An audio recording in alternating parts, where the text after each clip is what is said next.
Hello everyone. Welcome to pCloudy's webinar on shift left and the need for automation. My name is Suyash Dubey, and before we get started, I would like to go over a few housekeeping rules. Your line is currently muted, but you can submit your questions during the webinar through the chat option at the bottom of your screen. We will answer all your questions at the end of the webinar. This webinar is being recorded and we'll send the link of the recorded video so that you can share it with your colleagues. Today's webinar is presented by Shoaib Ahmed, lead consultant pre-sales at pCloudy. He has over 9 years of total experience in software industry.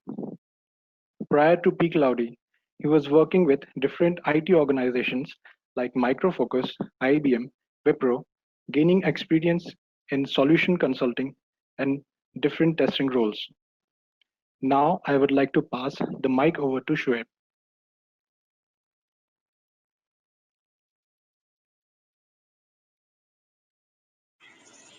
Hello, everyone. Thank you so much, Shreyas, for that brief introduction. So my name is Shoaib, and today we will discuss about the shift left testing and the need for automation. So I once again thank you everyone for joining this webinar. So without any further delay, let's look into the agenda. So today in our agenda, we will talk about the quality at speed, and then we will look at what is the impact of defects, and then followed by what is shift left. And also we will look at the structural changes in the organizations in due to shift left and some best practices for shift left testing. Also, we will look at some of the skills and the tools that are required to implement the shift left. So let's understand what quality at speed means. Every organization, any software industry today, they are looking for a higher quality app to be developed faster. The demand on modern application development teams are immense, from increased competition and market pressures, increased functionality and complexity, to higher expectation of a product quality and reliability. Speed and quality are the two outmost sought after exploits to participants in software development lifecycle. Unfortunately, one of them comes at the cost of the other, leaving professionals to make a decision on which is more important. Of course, different businesses may put a different emphasis on one or the other. For example, companies in high stakes industries such as medical or financial recognize the unparalleled importance of quality over speed with their stakeholders. Meanwhile, large social networking sites like Facebook or Amazon may be more interested in releasing new features to keep their users engaged and interested than they were invested in worrying about quality. We can assume this because Facebook does not even have a dedicated QA environment. They depend on developers and users to test their new features. Their main focus is on reducing the release cycle, but still they manage to maintain the quality. So how do they do it? So let's first try and understand what the traditional testing model is. In the traditional testing method, the business analysts and the development team work together to gather all the requirements, and then the developers start working on the design. Meanwhile, the testers plan the testing process while the developers are developing their code and commit. And once the code is generated, the test automation was introduced once the coding was over, just before the deployment. But this method is not very sufficient, and there are several challenges in maintaining quality at speed. So we need to try to understand what are those some of the challenges. Basically, there are four main challenges that we are going to talk about. The first is the dynamic product requirement. The main problems that nowadays all the developers and the testers face is the ever-changing requirement that comes from the customer's mix. The customers are always coming with this requirement, and they are trying to keep on adding fewer and newer features in terms of new user stories. When we are talking about all these requirement changes, what happens is you cannot define it all, and then you cannot define all that that will be related to this requirements. So fast changing requirements demand additional features in existing applications. Also, the interdependency between features introduce unforeseen application errors. Next is inadequate planning. Implicit requirements lead to incorrect assumptions and misinterpretations. When the development team is approached with such misunderstandings in the requirement, we know that the developers will try to assume so many on their own. So there will be lots and lots of implicit requirements. And these implicit requirements will lead to a very short-term methods required to develop this product. And hence complex business requirements that are not fully understood will lead to a faulty planning. We look at some of the defects that are created during the coding. So now when you have applied all the short-term methods and variables and applied them to this product, which is dependent on what client is working or what customers they are needing at this point. This doesn't result in a very good quality product. You can notice that it can also lead to a failure in some of the cases. Hence, due to inadequate planning, the developers make assumptions and shortcuts methods to deliver the application in short amount of time. Insufficient testing.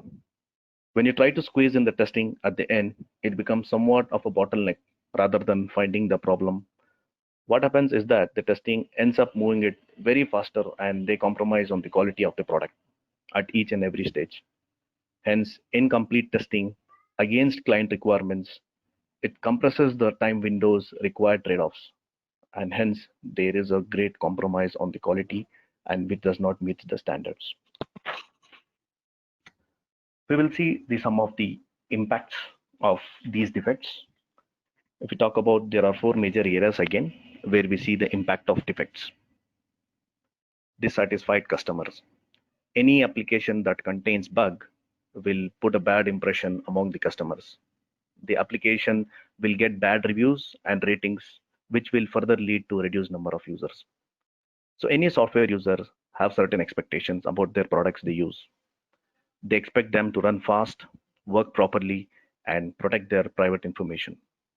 If there are software bugs that are preventing them from having a positive user experience, they will likely churn, perhaps never to return.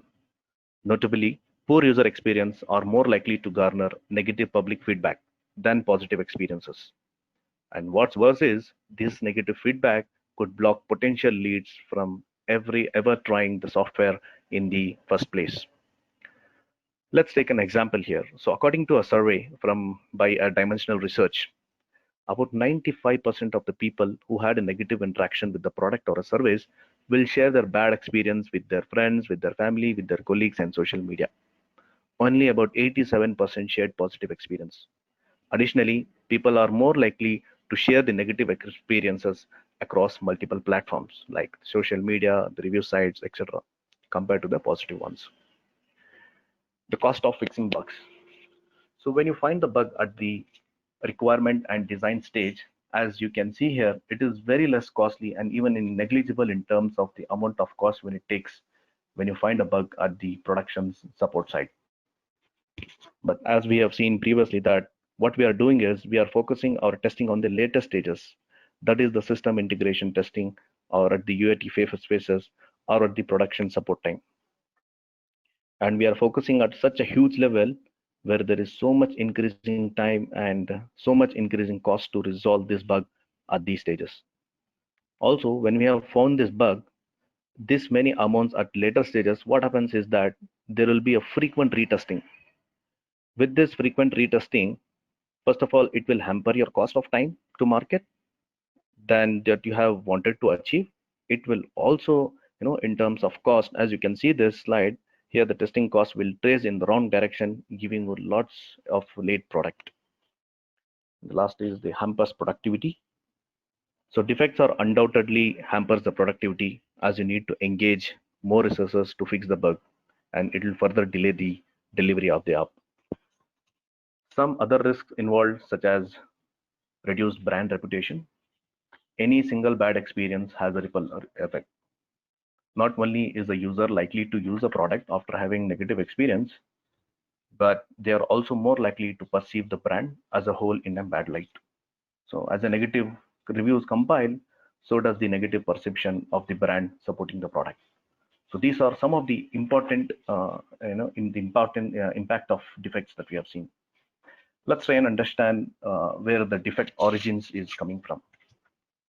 In traditional model, developers follow the sequential development with predefined phases like analysis, design, coding, and then testing. In this kind of traditional testing approach, the main focus is only on the manual testing and the UI, and the less on the unit test. But most of the bugs, if you could see from the graph, 85% of the bugs are coming in the initial stage, that is during coding stage. As a result, most bugs are not identified until late in the development lifecycle when they are more difficult and expensive to fix. Automation is not leveraged in testing, so the testing is insufficient with limited coverage.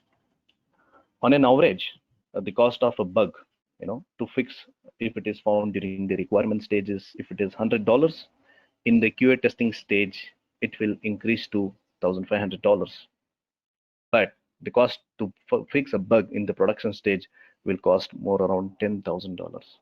So that's the impact, that we are having when the defects are identified in the coding stage. Now, let's try and adopt the shift left concept here, right? So what we are doing here is we test early in the development lifecycle. If most of the defects are found in the initial stages while the developers are still coding, testing should also be done in parallel to identify the defects early. This will save a lot of time and resources while ensuring the quality of products. So if you look at the graph, we are shifting the focus of testing to the left in the coding phase. Now, before we understand what shift left is, let's look at the concept, what exactly the shift left means here.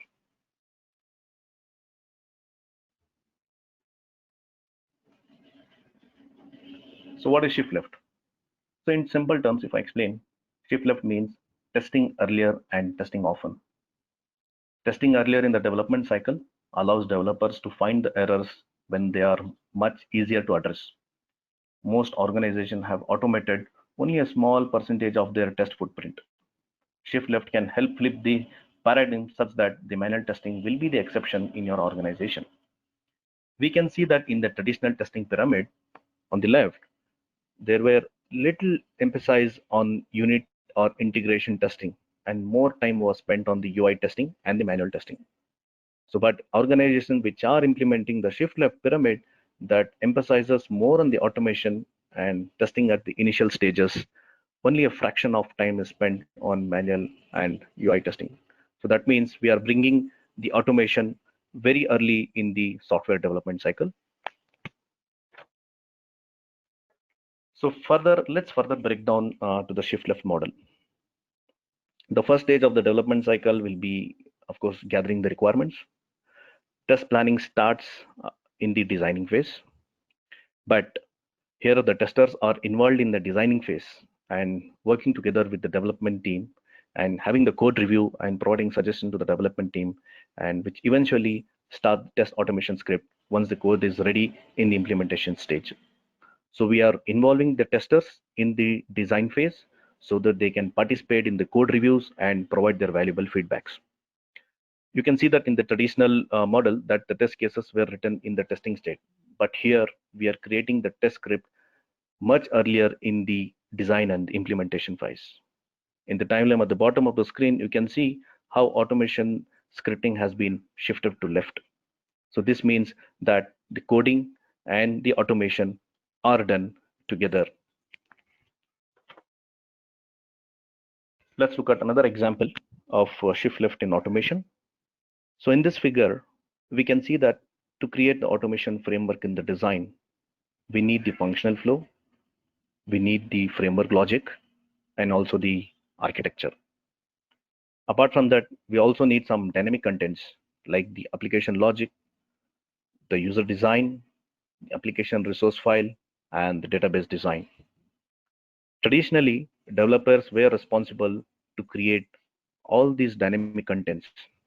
But in the shift left model, the developers and the automation engineers work together. They collaborate their work. As we just saw in the earlier slide, the testers and the developers, they collaborate and work together in reviewing the code, giving valuable feedbacks and suggestions, and hence to create the application and eventually start the automation creation very soon once the code is developed.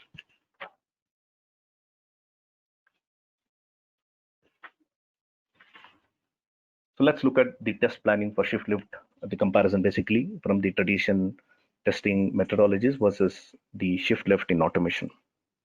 In this figure, if you can see that the testers were not used to their potential in their traditional model.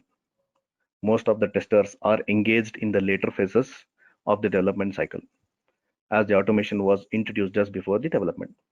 But in the shift left model, the testers are efficiently engaged through the development cycle, as the automation scripts and the test planning is being done very much early in the design phase. Let's take an example of one of the proof of concept here with the traditional approach and with the shift left with the same team size of 9. So the project duration with the traditional approach goes up to more than 18 days with the same amount of development and the testing activities. We can see that clearly that we are spending more time in the development, though we have the same number of developer and the architecture. And almost close to the development, we are spending more time in the testing as well. Hence, we are having more problem during the traditional approach. We are spending more amount of time in the traditional approach. But when you adopt shift left, right, if you can see the balance between the development and the testing is almost closer to each other. Since the development and the testing teams work together, provide valuable feedbacks and suggestions during the design and also during the coding. And hence, with that, there is an early detection, defect detection, and also there is a time reduction close to almost 28%, which is very, very important. With that, there will also be effective and better utilization of team members. There will be a better collaboration and cooperation between the teams, since both the testers and the developers work together. And there will be a better product understanding for testers as well by doing the interaction with the project binaries. And hence we are involving everyone in the shift left model in the automation. If we quickly look at the some of the benefits in the shift left, finding defects earlier in the requirement phase can make sure that your team is aware of all the business requirements. This means that there will be less chances of a glitch and the next phases of the development. When we talk about automation coverage, the increased level of automation while shifting left can reduce human errors and increase test coverage by running more tests at the same time. This will give enough time for the tester to focus on more on inspiring and fulfilling the tasks. When we talk about the faster delivery, the testers can accelerate the project delivery by finding defects earlier in the software development lifecycle, hence thereby minimizing the time between the releases and thereby improving the software quality. So an organized process can provide the most effective way of accomplishing the tasks of time. And of course, the very important part is save money. So testing early is cost effective, as we saw in the previous slides, that the cost of fixing bug is the minimum in the initial stages of testing. Also, user experience is very important. So testers can accelerate the project delivery by finding the defects earlier in the software development lifecycle, thereby minimizing the time between the releases and improving the software quality and user experience. So these are some of the benefits of shift left. So if we talk about the organizational structure changes due to shift left. So here we have three different approaches. One is a waterfall approach, the agile approach, and the shift left approach. So if we talk about who's responsible for the approach and the shift left approach. So if we talk about who's responsible for the quality, in waterfall model, it's basically the testers, also in agile, but whereas in shift left, we are involving everyone. Shift left, everyone involves, starting from the BA, the project managers, the developers, the testers, everyone. And when we talk about who performs the testing, it's basically in waterfall model is the test analysts, right? And when it comes to agile, so the manual testers and automation engineers get involved. But whereas in shift left, we involve developers with testers. And when it comes to the test types, typically waterfall model is basically it's a black box where we do the end-to-end functional testing. In Agile, along with the black box, we introduce the user stories, user-based stories, where we create the epics, features, and user stories. And whereas in shift left, it's a combination of black box plus white box testing. Here, the unit tests are also be done with the user stories. And when we talk about the tools which are used in the traditional waterfall approach, it's typically the HP, QTP, or now it is called as UFT for that matter. And in the Agile, where we are slowly adopting the APM and Selenium side. And when it comes to shift left, all the open source test frameworks, testing tools comes into picture like APM, Espresso, Selenium, and XCTest. When you talk about skills required in waterfall approach, they just need to have the understanding on the domain, right? So they need to understand the business needs and also the technological skills. And when we talk about the agile approach, they may be morely familiar with the automation expertise with some coding concepts. But whereas in shift left, since we are involving the testing very early in the software development lifecycle, they would need to understand the business as well as the user stories and some coding language to an extent, and also the software architecture ability to understand, to read the code, get familiarized with the development and environment tools. And lastly, when we talk about the organization structure, in the waterfall approach, since these are only managed by the testers, so it's a separate, you can have a separate testing organization. Majorly, they have a separate. But in Agile, the manual and automation are together, all right, under a single QA organization. But in the shift left, the QA is more embedded into the R&D teams since they get involved in very early stages of software lifecycle, software development lifecycle.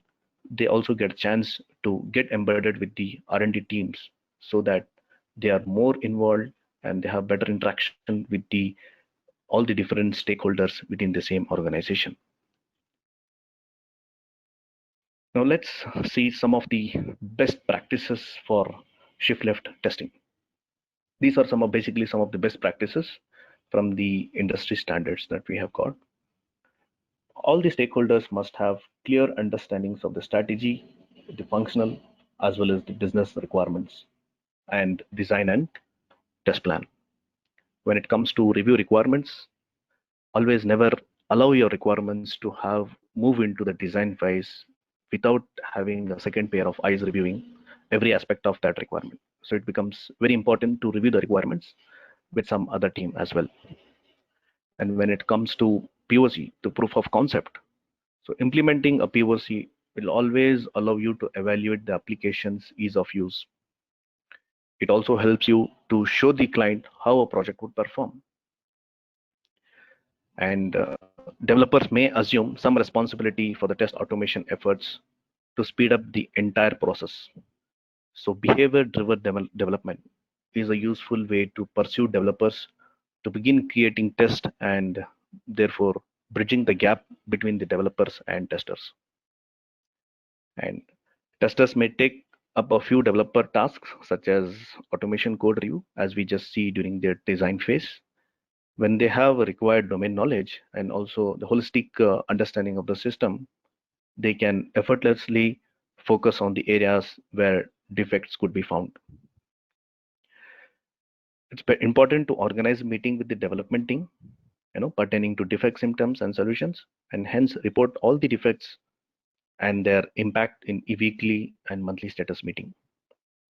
We can record the defects with their analysis and the resolution in the central repository. This could be used as a baseline for upcoming software projects. And it is essential to create and maintain a plan that provides a clear roadmap and direction. So these are some of the important practices of shift left testing.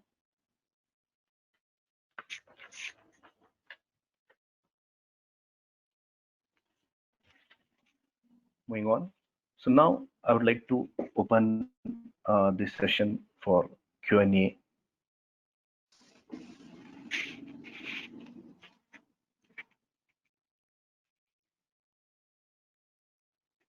Let's see if we have some questions coming up.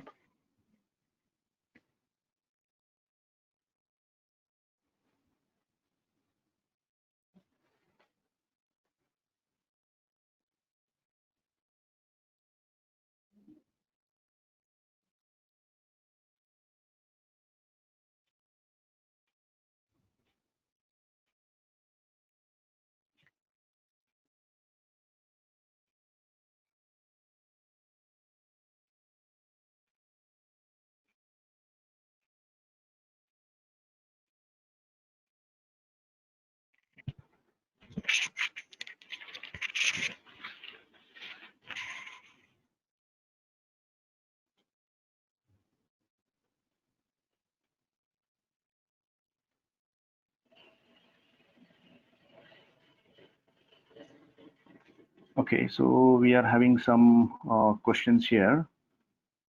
Okay, there are many questions that are coming in, as we can see from different users. Okay, so there is a first question from a user. So I'm just trying to read out his name, Anand. So Anand is asking, can we integrate your solution within unit testing? So Anand, yes, to answer your question, yes, pCloudy basically, very in the early stages of development in the different IDs when the developer starts working, so they can start working with the different IDs which they are developing. So pCloudy can integrate with your own developer IDE. For example, Eclipse. So we are providing a plugin for Eclipse, so you can integrate with Eclipse. And once you are provided the integration with Eclipse and pCloudy, you can do your mobile automation on our pCloudy platform. There is a next question. What will be the role of test team when it comes to design phase? Okay, so basically, as I was discussing in my slides earlier, so involving testers during the design phase typically, help them to review the code, though they may not have more coding skills, but it's very important that we involve the testers in the designing phase itself, so that even they can understand what is being developed with the requirement, and hence when they start understanding the requirement, they can provide their valuable feedback. Okay, there are some more questions coming in. We have a very short time, so let me take one last question here. Yeah, sorry. There are a few more questions. I think there are some interesting questions pouring in, so I think we should take those questions. Shoaib, this is a request to you. So yeah, there is a question from Madhusudan. Uh, does your tool support all the different test automation frameworks? Would you like to answer this question, Shoaib? Yeah, so thank you so much, Madhu, for your question. So yes, of course. So we provide support for all the different automation test frameworks that we are having. So popularly, if you talk about the TestNG framework, we are pretty much having a support with pCloudy. You can definitely use. However, there are several test automation frameworks that are available. So you can have your own test automation framework, and you can we can integrate with our test platform and do your automation testing. I hope I answered your question, Madhu. Thanks, Shoaib. All right, there is one more interesting question from Sandeep Arali Ali. Uh, to clearly understand the agile and shift left, white box testing also allowed for agile and not much saying that much difference with agile. Okay, let me answer this question. So, Sandeep, it's a very good question. In fact, a lot of participants today here are in general, they get uh, confused, or it's always a confusion that when we are already doing agile, is it the left shift we have achieved, or there is still a way we can go ahead and do the left shift? As per the slide which Shoaib has shown, you have seen that there was three categories we have also shown there: waterfall model, agile, and then shift left. So up to certain extent, yes, we can say that when you have done agile, it means you have already shifted from waterfall model to agile. So you have already done a left shift there. Okay, you are using that for your testing, and you have introduced white box testing also as a part of your testing processes. So up to certain level, yes, you have already covered shift left there. But there are organizations, who further want to push left shift even further beyond the agile there, right? And if you see, there is another based approach in the industry. If you would have heard about this, called test-driven development. So if we adopt test-driven development, that's the best approach, where we can say this is the absolute left shift along with the agile. Because when you adopt the test-driven development, basically you start, you need to first write the test for your code which you are going to develop, correct? So that will give you the best way to quickly verify and validate your code beforehand, and that's how you can achieve the true left shift testing. I hope I have answered your question, Sandeep. Yeah, Okay, thank you so much, Nilesh, for taking up that question. there is one more question from Pushpak Bhattacharji. Is robot framework supported on pCloudy? Sure. Yes, so pretty much. So we do support robot framework as well. So if you are developing your test automation framework on Robotium, then you can use that test framework with the pCloudy. So it's pretty much pretty much answer to your question. Yes, so you can integrate. Okay, thanks. Mm, Okay, so there is one interesting question from Hetal Patel. If only manual testing project, then we can use left shift testing. Okay, so this is little tricky. I mean, when we talk about left shift, predominantly we talk about the automation, because that is definitely going to save a whole lot of your time, and we bring in, because there is a lot of monotonous testing which happens when you do the coding, right? Or when you are developing the product. Of course, when you are doing only manual testing, you can still achieve left shift testing, but not to the fullest extent. Predominantly because when the developers are creating the code, ideally they should also be writing the unit tests there, right, for their code. So that, because if you have noticed the slide which we have shown, where 85% of the defects are found, it is pretty much in the coding stage. So developers, if they are taking care of writing the unit tests and doing the unit testing there, and the integration testing is also happening properly, after that, if you are just concentrating on the manual testing, you can still achieve this. So ideally what should happen is, the manual testing team should get engaged with the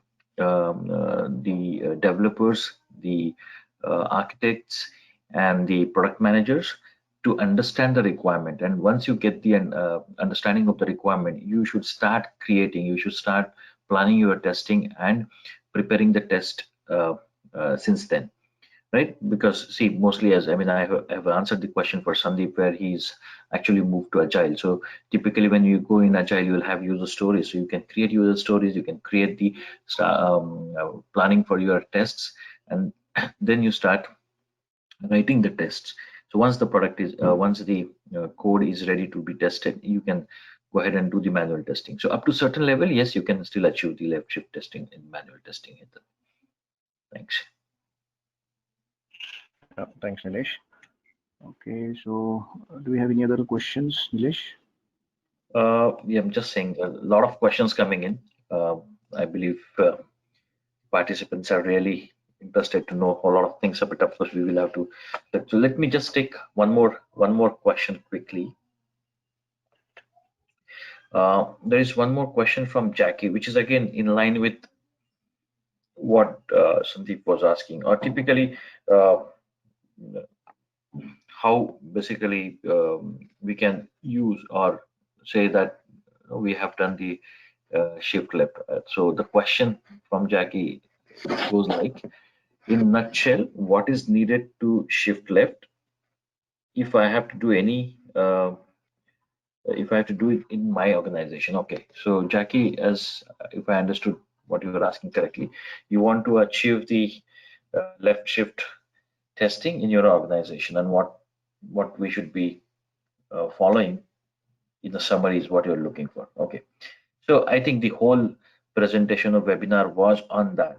So you would have gone through the whole concept about left shift and the best practices, what you can do it. But just to summarize quickly, if 2 or 3 points, if I have to say, you will have to have the development and testing side by side, right? Whatever the code you are developing, that and the testing teams, you should not be having two different logical segregation, that this is a development team, this is a testing team. So the both the testing and development team should work side by side. That's first thing. Second thing is uh, the ownership has to be shared. Okay. um, for the standard deployment procedures typically. So if that's something which we start following it up, it will definitely help to achieve the left shifting. We can also think about, which is very important by the way, is automating the tests and then running them early and pretty often, right? So if we achieve the automation, okay, and because if you have the automation, right, you can pretty much run the test whenever you want, right? Whenever there is a code, whenever there is a, because more or less most of the guys have already moved to the agile, and from there they want to further improve. So if you are already in agile, you are anyways creating the tests, executing the test as and when a small piece of code is ready to be shippable, right? So it makes perfect sense to have the automation test ready so you can run it whenever you want, and ideally you should be running it very often so that you maintain the quality there. And that's the best way to identify any regressions if you have anything there. And I believe the last point which I would like to give emphasis here is the if we can automate the deployment for of any new builds, that will definitely help you. So if you follow these 4 rules, most likely this is what is typically needed in a if you want to move to the shift left in your organization. I hope I have answered your question, Jackie. If you still have any questions, please feel free to drop us in questions and we will answer you separately. Yeah. Yeah, there are few more questions, but I'm just seeing that those questions are not in line with today's webinar. There are more from the agentic perspective or different tools perspective. So we would like to take up those questions. Of course, we are going to answer those questions as well in one-on-one. So Shoaib will answer to all those questions after this webinar. I believe we have taken all the relevant questions today here. So we can conclude the webinar. Thank you so much, guys, for asking the questions. Over to you, Shoaib. Well, thank you so much, Ganesh, for taking up some of my questions here. Okay, so with that, I think we are pretty much done with our presentations and on the shift left concept. Hope you guys enjoyed the presentation and got some useful insights about what shift left is and what is the need for automation. So we will look forward for your queries, and if you need any further queries, you can always reach us. We will be happy to answer you. So with that, I conclude this webinar. So once again, thank you everyone, my panelists, as well as the Nico for taking up the questions. So thank you so much, guys. Thank you.